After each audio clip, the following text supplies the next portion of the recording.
दोस्तों याद रखना, तगड़ा और मजबूत जवान पता कौन होता है? जिसकी नजरें पूरी तरह उसके कंट्रोल में हो। ये अलामत जवानी है। जिस आदमी का पूरी तरह, दो लोग दुनिया में कभी कोई कारनामा सर अंजाम नहीं दे सकते, एक जो हराम खाता हो, एक जिसकी नजर नापाक हो।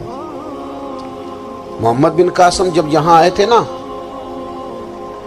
तो एक दिन बड़े परेशान थे। तो एक बुजुर्ग कहने लगे, आप क्यों परेशान हैं? कहने लगे, राजा दहर से मुकाबला है और हमारी फौज तो सिंध के रास्ते भी नहीं जानती, जुबान भी नहीं जानती, लड़ेंगे कैसे? 2-4 दिन के बाद उन बुजुर्गों की दोबारा मोहम्मद बिन कासिम से मुलाकात हुई तो बड़े खुश थे। कहा, आप क्यों खुश हैं? कहने लगे, वो मेरा मुकाबला नहीं कर सकता, मैंने तहकीक कर ली। कहा, क्यों? कहने लगे, नजर का गंदा है, और जो नजर के गंदे होते हैं वो मैदानों में ठहरा नहीं करते।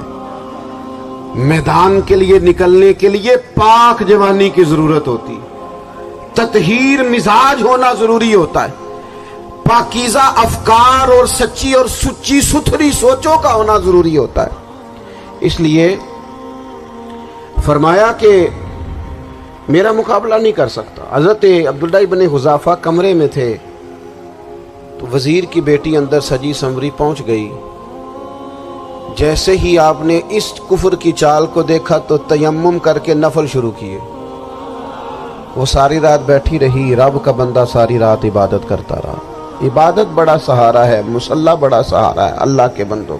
सुबह दरवाजा खोला, वजीर ने अपनी बच्ची से पूछना चाहता था रिजल्ट क्या निकला, तो वो कहने लगी, पीछे हट जा, अब तेरा मेरा ताल्लुक कोई नहीं, मैंने नबी पाक का कलमा पढ़ लिया। उसने कहा, मैंने भी जमाना देखा है, पर ये क्या लोग हैं, कस्तूरी के बने हुए, संदल से धुले हुए, कि मैं सारी रात कमरे में रही और 100 और 1000 आदमी जिस जवान का मुकाबला ना कर सके, इतना ताकतवर जवान कमरे में रहा और उसने नजर उठा के ना देखा। वो कच्चा रंगे ललारी वाला जेड़ा चढ़दा ते लैंदा रहिंदा है, ए इश्क तेरे दा रंग मुहम्मद चढ़िया फेर नहीं लैंदा। मैं कहा, एक दफा नजर उठा के नहीं देखा, कमाल हो गई। इतने बड़े लोग, इतनी बड़ी सआदत मंदी, फिरोज बख्ती, मामला फहमी हद हो गई। अल्लाहु अकबर। दोस्तों, बादशाह जब पूरी तरह हार गया ना, उसने कहा, मार दो। तेल गरम किया एक कढ़ाई में, और जब आपको उसमें डालने लगे तो आपकी आंखों में आंसू आ गए। बादशाह का ख्याल हुआ शायद नरम हो गए हैं। कहने लगा, रोए क्यों? फरमाने लगे, सोचता हूं जान ही एक है, कितना मजा है उसकी राह में जान देने का, कितनी लज्जत है उसके नाम पर मरने में, कितना लुत्फ है। जे तू चढ़िया उत्ते दार भी नहीं, ते जे तू विकया इश्क बाजार भी नहीं, ते एडा सस्ता सौदा प्यार भी नहीं, ते एडा सस्ता लभदा यार भी नहीं। कई जंगल गाने पैंदे नी, कई दोज़ख लंघने पैंदे नी, जे ओ इस मुल्लों भी मिल जावे, एदू सस्ता होर वपार भी नहीं।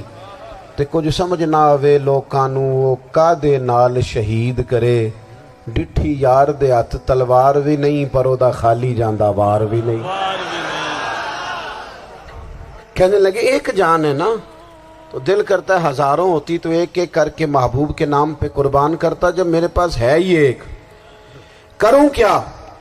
हजरत अब्दुल्ला इब्न हुज़ाफा रज़ियल्लाहु ताला अन्हु जब रोए और बादशाह ने ये बात सुनी, तो बादशाह उठ के खड़ा हो गया, सारे वजीरों मुशीरों को कहने लगा, तुमने कहा था ना बंदा जाया करने वाला नहीं, ये भी जाया करने वाला नहीं। कहने लगा, मेरा माथा चूमो, तुम जैसे लोगों को कत्ल नहीं करना चाहिए, आज़ाद करना चाहिए। अजीज, अपनी जिंदगी से ना ये बहुत ज़्यादा हिरस, हवस, तमा, और ये किसी बात की भी हो, हिरस सिर्फ पैसों की नहीं होती है, शोहरत की भी होती है। ये बीमारी इंसान को इख्तदार की भी होती है, तारीफ की भी बीमारी होती है। ये सारे नुक्स होते हैं लोगों को, और माज़अल्लाह बाज़ जुब्बों कुब्बों के अंदर भी होते हैं, वहां भी पनपते। अपनी जिंदगी जब तक उस सादगी में नहीं लाओगे जो रसूल पाक ने अता फरमाई है, جب لوگ آسانیوں میں پوری طرح الجھ گئے تو پھر وہ دور ہوئے اور کفر چڑھ گیا۔ دوسری بات، اللہ کے محبوب صلی اللہ تعالی علیہ وسلم کی محبت ہم سے تقاضا کرتی ہے کہ ہم اس مشن کے لیے کام کریں جس مشن کے لیے رسول پاک نے کام فرمایا ہے۔ ہم سارے کام بڑے مضبوطی سے، سوچ سمجھ کے، تدبر سے، حکمت سے، تقاضوں کو مد نظر رکھتے ہوئے کرتے ہیں سارے کام۔ دین کے کام میں ہمارا مزاج نہیں ہوتا، او ہو جائے گا جی، آپ بسم اللہ پڑھیں جی، شروع کریں جی۔ آپ تقاضوں کو سمجھیں، چیزوں کو دبائیں نہیں، چیزوں پر غور کریں۔ کسی کے ذہن کی سطح پر سوال ابھرتا ہے، اس کا تسلی بخش جواب دیں۔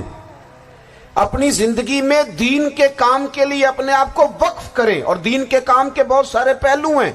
ہزاروں لوگوں کو قرآن پاک ٹھیک پڑھنا نہیں آتا، ہزارہ لوگ ہیں جو قرآن مجید کے مطالب سے آگاہ نہیں ہیں، دین کی بنیادی ضروریات سے لوگ نابلد ہیں۔ میں آپ کو کس طرح یہ بات سمجھاؤں کہ ہزاروں کی تعداد میں طلاقیں اس لیے ہوتی ہیں کہ مردوں کو طلاق کے مسئلے نہیں آتے، انہیں پتہ نہیں ہے کہ مجھے حقوق زوجین کے معاملے میں کیسے چلنا ہے۔ ڈھیر سارے گھروں میں تباہی اس لیے ہے کہ تربیت اولاد کا دینی منہج ہمیں نہیں پتا۔ اپنا حصہ ملائیں دین کے کام میں۔ ایک آدمی کو اگر تو نمازی کرنے میں کامیاب ہو گیا، تیری زندگی بدل گئی۔ وہ دین بیزار لوگ جو ہمارے بیچ بیٹھ کے ہماری نوجوان نسل کو پگڑی اور داڑھی کا نام لے کے بنیادی طور پر دین سے دور کرتے، ایسے نوجوانوں کو دین کا پیغام محبت دے کر دین کے قریب کرنا ہماری ڈیوٹیوں کا حصہ ہے۔ ہمیں ذمہ داری کا احساس کرنا پڑے گا، ہمیں یہ خاص قدم اٹھانا پڑے گا، توجہ دینی پڑے گی۔ مساجد، مدارس، میں آپ سے عرض کروں، اتنی ڈٹ کے مخالفت ہوتی ہے نا مدرسوں کی، اتنی ڈٹ کے۔ میں ادارہ چلاتا ہوں، اس کے چلانے میں جو مشکلات ہیں وہ تو ہم بتا نہیں سکتے آپ کو، اس لیے کہ میری قوم، میرا اس قوم سے تعلق ہے جو نعت خواں امیر کرنا چاہتی ہے، مدرسے نہیں۔ ہاں، نقیب خطیب پیدا کرنا چاہتی ہے، شعر و شاعری کی زندگی کو پروان چڑھانا چاہتی ہے۔ فقط ہمارا ان لوگوں سے تعلق ہے جو لاکھوں کروڑوں روپیہ محافل پہ لگائیں گے، اور قاری صاحب بیچارے اگر مسجد کا کوئی ہونے والا کام کسی وقت بتا دیں گے تو وہ بڑی مشکل آ جائے گی ان کے لیے۔ یہ کیسے ہو سکتا ہے، آپ نے یہ ڈیوٹی بتا دی۔ مدارس، اور جتنا اہم رول دین کو پھیلانے میں مدارس اسلامیہ کا ہے، اتنی زبردست، لوگوں کا خیال ہوتا ہے میری طرح کے لوگ شاید کام کرتے ہیں، ڈیوٹی کرتے ہیں۔